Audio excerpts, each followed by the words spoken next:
Okay, so I wanted to go over reloading in general and the different presses they have from a single stage to a progressive to a full progressive, automatic progressive. Alright, first of all, if you're a new reloader, there's really only two options for you. One is a single stage, which this rock chucker is. Second would be a turret press, which is basically a single stage that rotates for you, and then that's it. I mean, I wouldn't go straight for like a Loadmaster or something like that, because there's a lot of stuff going on at any one given time, and you can screw up really quick and really hurt yourself, or if not, mess up all your brass. So what I'm going to do is I'm going to start with the single stage, tell you the ins and outs about it, then we're going to go to a turret, and then I'll show you the Pro 1000 just to top off the video.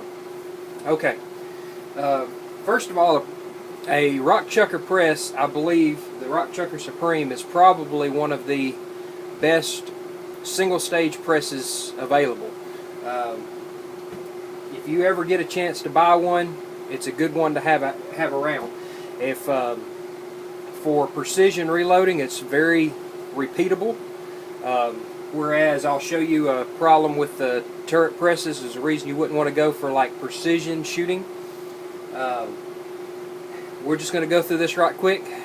This is the single stage rock chucker right here, and the way that you set up a single stage rock chucker, or any other single stage for that matter, is you have to set up each die individually. I have a universal decapping die for this particular cartridge I have. Most of them come with a resizer decapper. And that's what most die sets come with. You got to put your shell holder in to fit your into the bottom of this. You see one stroke, it just has that, nothing moves. It's just a solid construction press. You screw your die in, your decapping pin die, and resizer if that's what you're using. You want it to come up and hit, if not just a little bit off, depending on what kind of sizing you're wanting to do. You take your case, and all I'm going to do here is all it's going to do is deprime it, and it just knocks the primer out. Okay? If that was a sizing die, it would have sized it as well during that. Now, after you get that done, you've got to have something like this. This is a hand primer. You'd have to stick your case in this and prime it. You can't do it all, well, you can do it on this press, but you got to touch each primer to stick them on the little arm that goes right here. I don't choose to do that because I don't like to touch my primers. You would prime the case. You'd have to pull your sizing die, and you'd have to put in your seat die. Put in a seating die, set your bullet on top. After you put your powder in, and size. Seat the bullet. Putting powder in is as simple as I weigh each charge I have on a scale. This is my scale. I'll get it turned around here so you can see it. This is my scale that I use.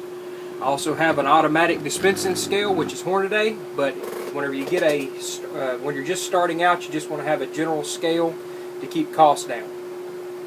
You would take and you would get your pan, throw your charge, weigh it, trickle in. Turn this back around here. You would weigh it like so. Then you would trickle in how much ever you needed extra till it was dead spot on. That way you get a precision load every time. Okay? And then you would you'd pour your powder in using the funnel.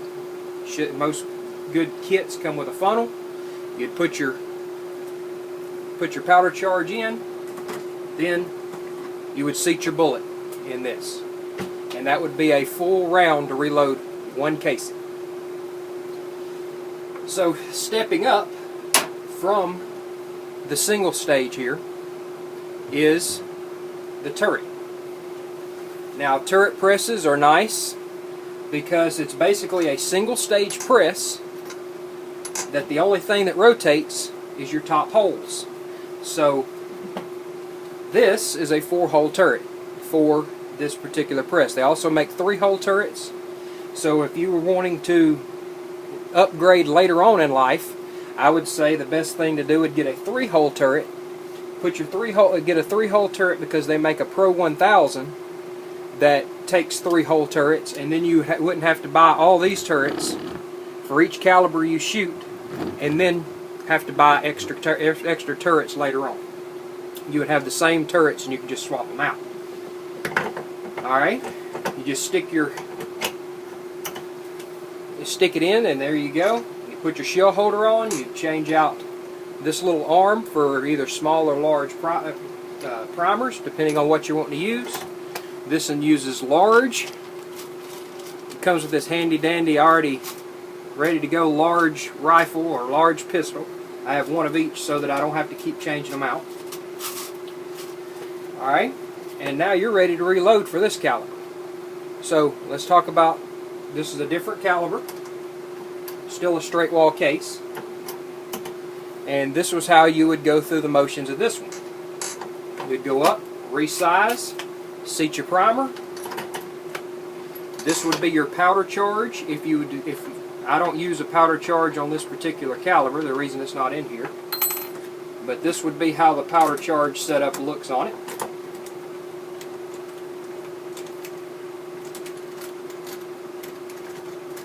It has it comes with different discs that you can select your powder charge. This one has a adjustable that looks like this in it, that you can just adjust your powder charge how you want.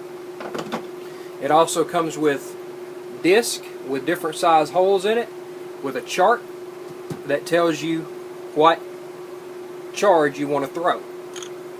So what you would do then, after you resized and prop your casing, is you would simply stick it up like this. That would expand it and drop your powder charge once you have it set.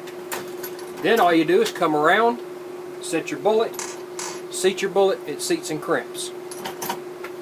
And then that does it all in one motion. You ain't having to change stuff.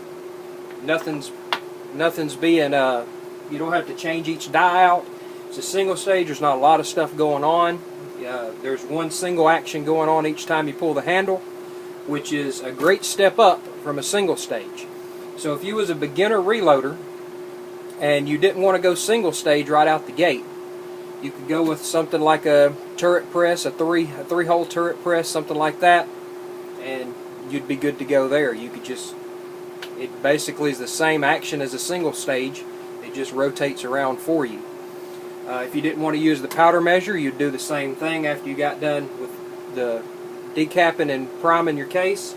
You would throw your powder charge, weigh it, pour it in, and do away with this, and the only thing that would be here would be your expanding die, like I have on a few other things that I have. The problem with this being a, what I was going to tell you is it being not for precision reloading, like if you have a long range rifle and it has to be seated to a certain depth every time, you can get away with it, but if you'll look right here, I doubt you can see it, but you see how the top of it's moving up and down? It moves up and down probably about, I don't know, 20 thousandths or so, 10 thousandths. It's not very solid because it's able to spin, and that's going to give you some headache if you're trying to do long range accuracy. Now we'll look real quick like at the Pro 1000 I've got over here, and this is not trying to tell you that this is what you need to start out with whenever you're a first time reloader, but the Pro 1000 feeds your casings for you. It's a 5-hole turret. Now they make a 3-hole version of this. That's where you would, if you had the standard turret press over there that was a 3-hole turret, then you could get away with just buying the 3-hole one of these and just swap your turrets out, and it would be just as easy. But what happens here is you've got a lot going on. Whenever you push up, it's dropping a case. There's a lot of finicky stuff you have to deal with this. It drops your case. It's going to decap on the first one. Then as you rotate it around, it's going to decap the next one. It's going to be priming the next one. It's going to be dropping a powder charge in one. It's going to be checking your powder level in another, and it's going to be seating your bullet in another. So you have 5 things going on at one time, or 3 things depending on which one of these you buy. When you have that many things going on, there's a lot of room for error, and that's why I don't suggest this for a reloader that's just starting out.